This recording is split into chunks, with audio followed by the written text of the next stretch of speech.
Hello प्यारे साथियों, कैसे हैं आप सभी। स्वागत है आप सभी का आपके अपने चैनल स्टडी जोन प्लेटफॉर्म पर। आज मैं आप लोगों के सामने फिर प्रस्तुत हुई हूँ एक नई क्लास को लेकर। आज की हमारी जो थ्योरी है उसका नाम है ब्रो फैन ब्रेनर, अर्थात ब्रो फैन ब्रेनर की थ्योरी है। यानी कि ये एक साइकोलॉजिस्ट हैं और इनकी ये थ्योरी है। इनकी थ्योरी को अन्य नाम से भी जाना जाता है, जैसे इकोलॉजिकल सिस्टम या फिर पारिस्थितिकी तंत्र का सिद्धांत। ये नाम आपको याद रखने हैं कि ब्रोफ एंड बैनर की जो थ्योरी है उसे हम इकोलॉजी सिस्टम या फिर पारिस्थितिकी तंत्र सिद्धांत के नाम से भी जानते हैं। इनका नाम थोड़ा टिपिकल है, जिसको हमको लेने में थोड़ा जो है दिक्कत जैसी लगती है, परंतु इनकी थ्योरी बहुत ही आसान है और इसको बहुत ही आसान शब्दों में हम करेंगे। इनकी एक फेमस बुक है the ecology of human development. मैंने जितनी भी मैंने जो है साइकोलॉजिस्ट की थ्योरीज कराई हैं उसमें मैंने बुक्स जो है उनकी जो फेमस बुक्स है उसके बारे में चर्चा की है। तो उसी प्रकार आप इस बुक को भी ध्यान में रखेंगे, क्योंकि बुक्स को लेकर एग्जाम में क्वेश्चन पूछे जाते हैं। इनका जन्म रसिया में हुआ था और इनकी मृत्यु अमेरिका में हुई थी। इनकी जो थ्योरी है वो क्या दर्शाती है? सामाजिक ऐतिहासिक अवस्थाओं को दर्शाती है। चलिए इनकी थ्योरी को हम देखते हैं। जैसे कि इनकी थ्योरी को हमने कहा कि जैसे कि इकोसिस्टम के नाम से भी जानते हैं। आपने इकोलॉजी पढ़ी होगी। इकोलॉजी में क्या है, जो इकोसिस्टम है वहां पर सबसे जैसे हमने देखा कि जो घास है वो सूर्य से अपना जो है पोषण करती है। उसी प्रकार घास को कौन खाता है? टिड्डा खाता है। टिड्डे को जो है मेंढक, मेंढक को सांप। इस प्रकार ये क्रम चलता रहता है और जो हमारा इन्वायरमेंट है, जो हमारा पर्यावरण है, वो संतुलित रहता है। उसी प्रकार जो इनकी ये थ्योरी है इसी पर आधारित है।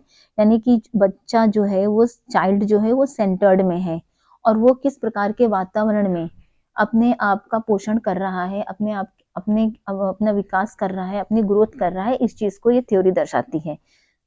यानी कि उसको किस प्रकार का वातावरण किस किस समय पर उसको मिलता जा रहा है। सबसे पहले उसको कैसा इन्वायरमेंट मिल रहा है? तो माइक्रो सिस्टम का। माइक्रो सिस्टम क्या है? इमीडिएट इन्वायरमेंट है। कैसा सिस्टम है, कैसा इन्वायरमेंट है? इमीडिएट इन्वायरमेंट है।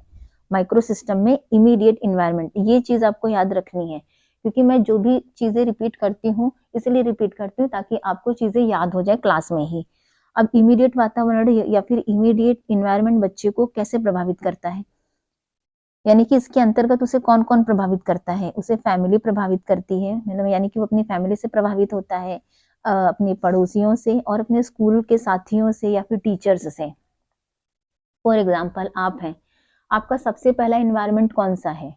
आपका सबसे पहला इन्वायरमेंट आपकी फैमिली ही है। आपकी फैमिली है, आपके टीचर्स हैं, या फिर आपके जो साथी हैं वो हैं, ये सारे लोग हैं।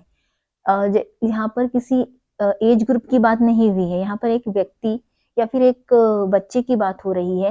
यानी कि वो किसी भी एज ग्रुप का हो सकता है, 6 साल का, 8 साल का, 12 साल का, किसी भी बच्चे की बात हो रही है यहाँ पर, कि किस प्रकार वो सबसे पहला उसका इन्वायरमेंट क्या है। उसका सबसे पहला इन्वायरमेंट है माइक्रो सिस्टम, जिसे हम कहेंगे जो तात्कालिक पर्यावरण से प्रभावित होता है, अपने फैमिली से, अपने जो है साथियों से, अपने टीचर्स से। दूसरा इन्वायरमेंट उसको कैसा मिल रहा है, यानी कि सेकंड स्टेप क्या है? मीसो सिस्टम।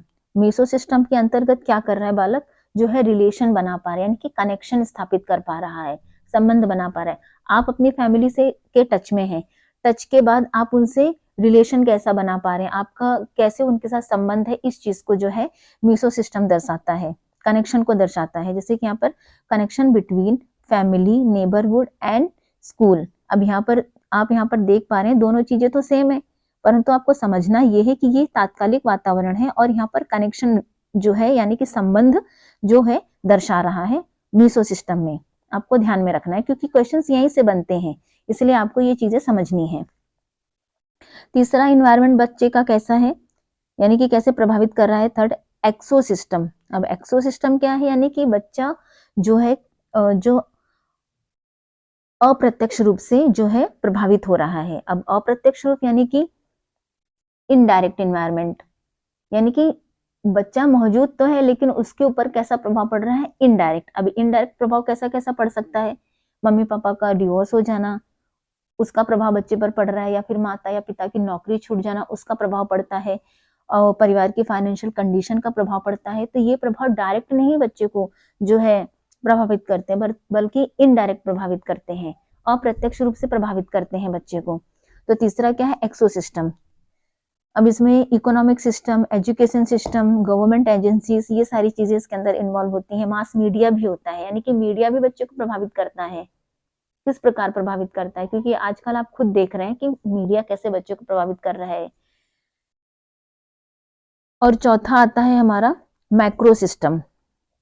4th नंबर पे है मैक्रो सिस्टम। इसमें सोशल वैल्यूज आ जाती हैं, कल्चर वैल्यूज आ जाती हैं, और कस्टम या फिर बिलीव्स आ जाते हैं। ये सारी चीजें बच्चे को, इस प्रकार का इन्वायरमेंट बच्चे को प्रभावित करता है। और हमारा पांचवा आ जाता है एक्सोसिस्टम। एक्सोसिस्टम में आ जाता है change over time, historical events, biological changes, psychological changes, ये सारी चीजें जो बच्चों पर प्रभाव डालती हैं। आपको इनका सीक्वेंस भी याद रखना है, क्योंकि सीक्वेंस भी पूछ लेता है। आप सीक्वेंस इसका बिल्कुल ध्यान में रखेंगे। और ये हमारी जो है स्टेप बाय स्टेप चल रही है, तो ये सारी चीजें आपको ध्यान में रखनी है। इसके सीक्वेंस को तो बिल्कुल आप ध्यान में रखेंगे। सबसे पहले माइक्रो सिस्टम, फिर मीसो सिस्टम, फिर एक्सो सिस्टम, फिर उसके बाद मैक्रो सिस्टम, फिर क्रोनो सिस्टम। अब एक एक करके हम इसको और समझने की कोशिश करते हैं, ताकि आपका जो है, जो भी डाउट्स है वो क्लियर हो। अब सबसे पहले मैंने जैसे आपको बताया माइक्रो सिस्टम, यहाँ पर इमीडिएट इन्वायरमेंट है, यानी कि तात्कालिक पर्यावरण है। यानी कि फर्स्ट इन्वायरमेंट बच्चे का जो है अपने माता पिता, भाई बहन, शिक्षकों, स्कूल के साथियों, जैसे बच्चे के सीधा संबंध जो दर्शाता है। दूसरा आ जाता है हमारा मीसो सिस्टम, यानी कि कनेक्शन, संबंध दर्शाता है।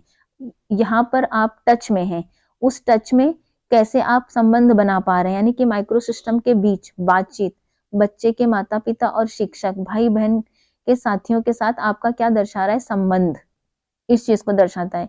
तीसरा है एक्सोसिस्टम, यानी कि इनडायरेक्ट इन्वायरमेंट है, अप्रत्यक्ष वातावरण, यानी किसी बच्चे के ऊपर अप्रत्यक्ष कैसे प्रभाव पड़ रहा है किसी भी इन्वायरमेंट का। जो थर्ड हमारा एक्सोसिस्टम है, औपचारिक, अनौपचारिक, सामाजिक संरचना, जो स्वयं बच्चों को शामिल नहीं करती है, लेकिन अप्रत्यक्ष रूप से माइक्रो सिस्टम को प्रभावित करती है। जैसे मूल परिवार के वित्तीय कठिनाइयां, यानी कि बच्चों में जो है, परिवार में जो है फाइनेंशियल कंडीशन, माता पिता की नौकरी छूटना, माता पिता के कार्यस्थल, जनसंचार माध्यम इत्यादि हम कह सकते हैं। लेकिन बच्चों को सीधे तौर पर इसमें शामिल नहीं किया जाता है, यानी कि सीधा प्रभाव बच्चों पर नहीं पड़ता है, इसका कहीं ना कहीं इनडायरेक्ट प्रभाव पड़ता है। चौथा आता है हमारा, जो फोर्थ है, वो है मैक्रो सिस्टम, यानी कि इसमें सोशल एंड कल्चरल वैल्यूज आ जाती हैं। हमारा चौथा क्या है, मैक्रो सिस्टम। इसके अंदर क्या आता है, सोशल एंड कल्चरल वैल्यू, सामाजिक और सांस्कृतिक मूल्य आते हैं। क्वेश्चंस यहाँ से बनते हैं, इसलिए आपको ध्यान में रखना है। बच्चे के विकास में सांस्कृतिक तत्व, उदाहरण के लिए जैसे कि गरीबी, मूल्य, कानून, रीति रिवाज, संसाधन, सामाजिक आर्थिक स्थिति, धन, जातीयता, ये सारी चीजें बच्चों पर प्रभाव डालती हैं।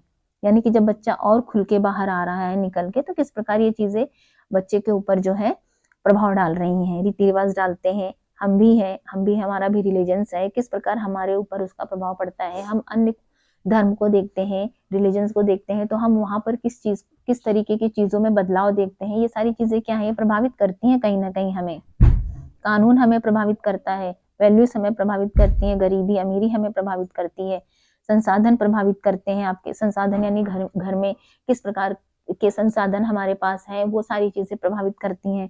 सामाजिक आर्थिक स्थिति, हमारी इकोनॉमिकल कंडीशन कैसी है, ये सारी चीजें, धन संपत्ति, जातीयता, भेदभाव, बच्चे को अगर भेदभाव से ट्रीट किया जाता है तो बच्चे पर उसका प्रभाव पड़ता है। या कहीं ना कहीं अपने आप को तुच्छ समझता है, लेकिन अगर बिना भेदभाव के शिक्षा, सरकार ने हमारी यही बात कही कि बिना भेदभाव के शिक्षा दी जानी चाहिए, चाहे लड़की हो चाहे लड़का हो, तो इस प्रकार क्या होता है, बच्चों में पॉजिटिविटी आती है। तो ये सारी चीजें जो है प्रभावित करती हैं। कहाँ पर प्रभावित करती है, किस स्टेप में प्रभावित करती है, तो वो है माइक्रो सिस्टम, मैक्रो सिस्टम, इसको आपको याद रखना है।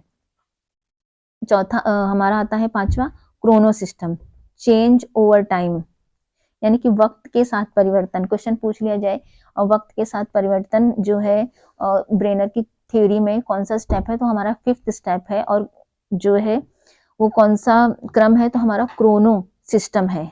कौन सा सिस्टम है? क्रोनो सिस्टम है, आपको ध्यान में रखना है।